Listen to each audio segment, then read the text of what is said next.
सभी विद्यार्थियों का स्वागत है वहीं अपनी ऑनलाइन क्लासों में। कक्षा 11 विषय हिंदी साहित्य अध्याय संख्या 8 की आज है हम शुरुआत करने जा रहे हैं, जिसके कवि हैं नागार्जुन। और इन्होंने जो कविता लिखी है वो है बादल को घिरते देखा है। ठीक है भाइयों, कवि नागार्जुन का जो कवि परिचय है वो आप चैनल पे डिस्क्रिप्शन बॉक्स दिया हुआ है, उसमें आप देख सकते हैं। ठीक है, ये जो बादल को गिरते देखा है कवि जो नागार्जुन है उनकी रचना थी युगधारा। कौन सी थी? युगधारा। उस युगधारा से यह पद है, यह लिया गया है। ये पद संख्या 1 और ये पद संख्या 2, दो पद हैं। इन दो पदों की है व्याख्या है हम यहाँ पर देखेंगे। ठीक है, तो पहले पद को पढ़ते हैं और फिर इनके कठिन शब्दार्थ है वो देख लेते हैं। ठीक है, तो चलो देखते हैं। अमल धवल गिरी के शिखरों पर बादल को घिरते देखा है, छोटे छोटे मोती जैसे उसके शीतल तुहिन कणों को मानसरोवर के उन स्वर्णिम कमलों पर गिरते देखा है। बादल को गिरते देखा है, तुंग हिमालय के कंधों पर छोटी बड़ी कई झीलें हैं, उनके श्यामल नील सलील में समतल देशों से आकर पावस की उमस से आकुल तिक्त मधुर विष तंतु खोजते हंसों को तिरते देखा है। बादल को गिरते देखा है। बहुत ही अच्छी कविता है नागार्जुन की। देखिए, अमल कठिन शब्द आप देखते हैं। अमल का अर्थ हो जाएगा स्वच्छ। ठीक है, ध्वल, ध्वल का अर्थ होता है सफेद। ठीक है, गिरी पर्वत, शिखरों पर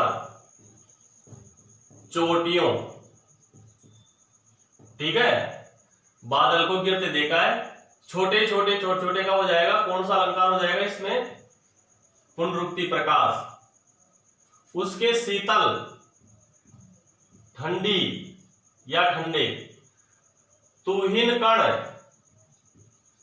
तुहिन का अर्थ हो जाएगा ओस की बूंदें।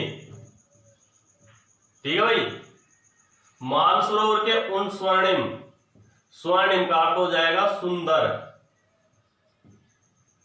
या सोने जैसी। स्वर्णिम का अर्थ ऐसे होता है। कमलों पर गिरते देखा है, बादल को गिरते देखा है। तुंग, तुंग का अर्थ हो जाएगा ऊंचे। हिमालय के कंधों पर, कंधों का वो कंधे रहेगा या शिखरों पर ले सकते हैं। छोटी बड़ी कई झीलें हैं, उनके श्यामल, सांवले,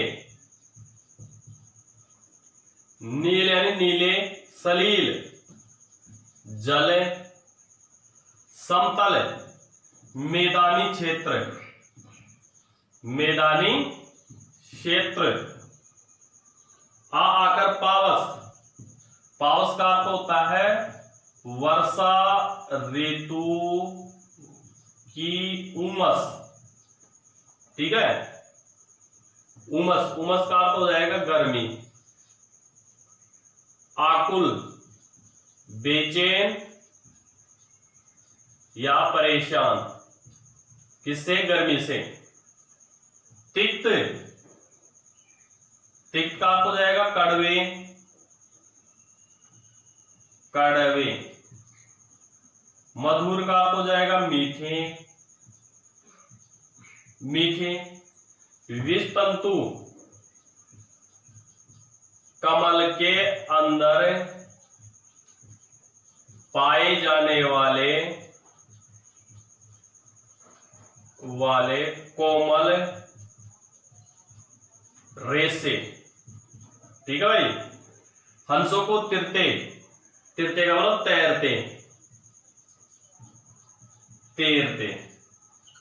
ठीक है, इस प्रकार से कठिन शब्द आप देख लिए। ठीक है, एक बात सभी जो भाई लोगों को ध्यान रखिए, अगर आप चैनल पे नए हैं तो आप अपने चैनल को सब्सक्राइब कर लीजिए और बेल आइकन को आप जरूर प्रेस कर दीजिए और लाइक बटन को दबाना न भूलें। और अंत में मुझे कमेंट बॉक्स में जाकर कमेंट करके जरूर बताएं कि आपको यह वीडियो कैसा लगा। ठीक है, अब यहाँ प्रकृति का जो मनोहारी चित्रण किया है कवि नागार्जुन ने, इसमें यहाँ हिमालय का वर्णन है, बादल के बारे में बताया है, चकवा और चकवी के बारे में बताया है, कस्तूरी जो मृग है उसके बारे में बताया है, किन्नर और किन्नरियां हैं उनका सजीव वर्णन है, वह नागार्जुन ने अपनी इस रचना में किया है। ठीक है, तो चलिए देखते हैं। अमल धवल गिरी के शिखरों पर प्रस्तुत पद में कवि नागार्जुन वर्णन करते हुए कहते हैं कि हिमालय पर्वत की जो सफेद चोटियां हैं, हिमालय पर्वत की जो सफेद और स्वच्छ चोटियां हैं, साफ है, स्वच्छ है, हिमालय की जो हिमालय पर्वत है उस हिमालय पर्वत की चोटियां कैसी हैं? स्वच्छ और साफ और कैसी हैं? सफेद रंग की हैं। बर्फ कैसी होती है? सफेद ही होती है। ठीक है, तो ये बताया यहाँ पर अमल धवल गिरी के शिखरों पर, यानी हिमालय पर्वत की जो चोटियां हैं वह सफेद रंग की है और बिल्कुल स्वच्छ है। उन स्वच्छ चोटियों पर बादल को घिरते देखा है।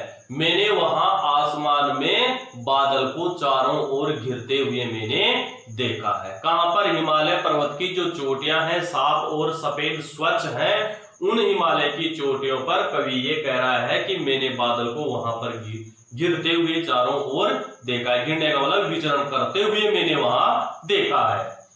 छोटे छोटे मोती जैसे उसके शिथिल तुहिल कणों को, आगे कवि कह रहा है कि उन बादलों से छोटे छोटे मोती के समान, किसके समान? छोटे छोटे मोती के समान ठंडे ओस की जो बूंदे हैं, उन छोटे छोटे बादलों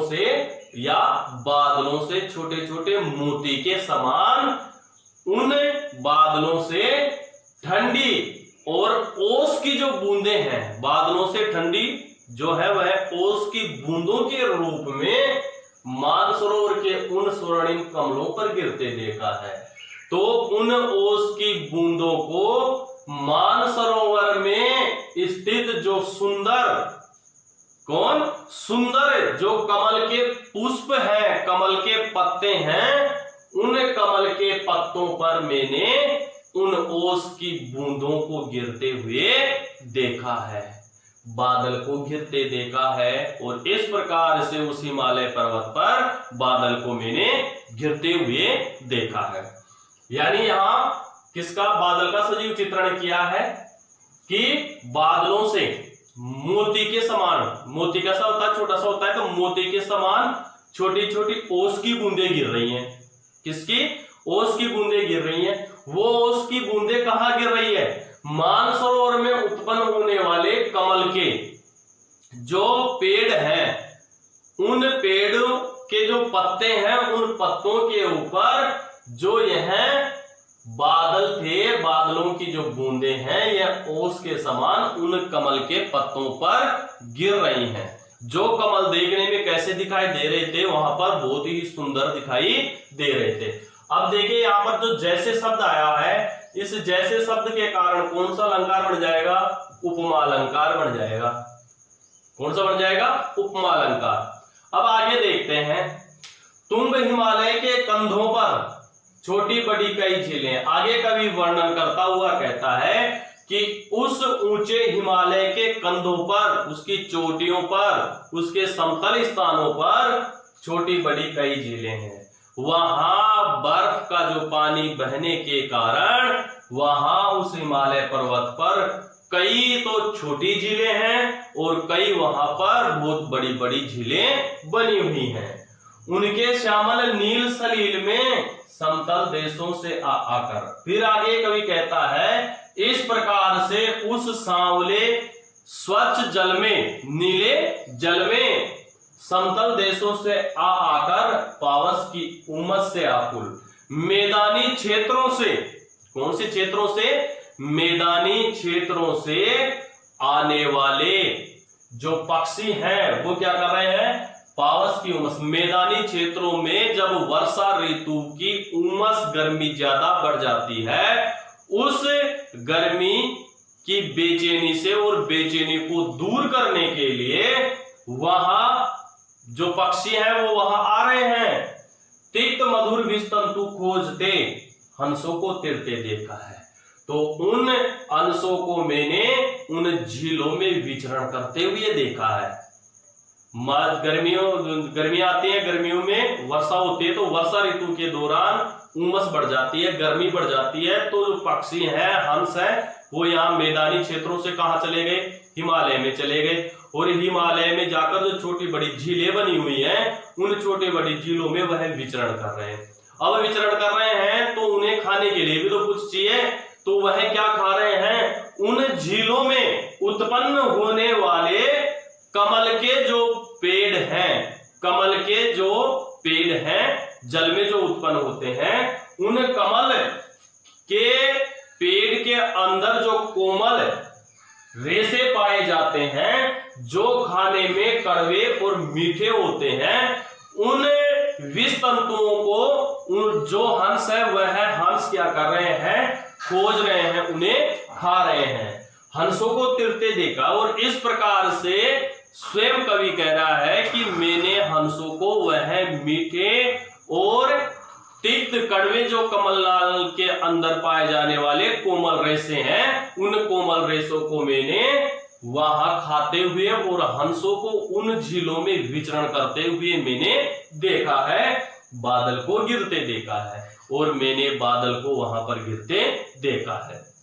यानी कहने का आशय यह है, कवि ये कहना चाहता है कि ऊंचे हिमालय के कंधों पर, चोटियों पर कई प्रकार की छोटी और बड़ी झीलें हैं। उन छोटी और बड़ी झीलों में जो जल है, उस श्यामल नीले स्वच्छ साफ जल में मैदानी क्षेत्रों में वर्षा ऋतु की जब गर्मी बढ़ जाती है, तो गर्मी की बेचैनी से जो हंस है, पक्षी है, वह अपनी गर्मी, अपनी बेचैनी दूर करने के लिए उन झीलों में निवास करने लग जाते हैं। और झीलों में निवास करते हुए जो झीलों में कमल के पुष्प हैं, कमल के पेड़ हैं, उन कमल के पेड़ों में वह कोमल और नाजुक जो रेशे होते हैं, जो दिखाने में कैसे होते हैं, कड़वे और मीठे होते हैं, उन रेशों को वह हंस है, वह उस झील में विचरण करते हुए उनको क्या कर रहे हैं, खा रहे हैं।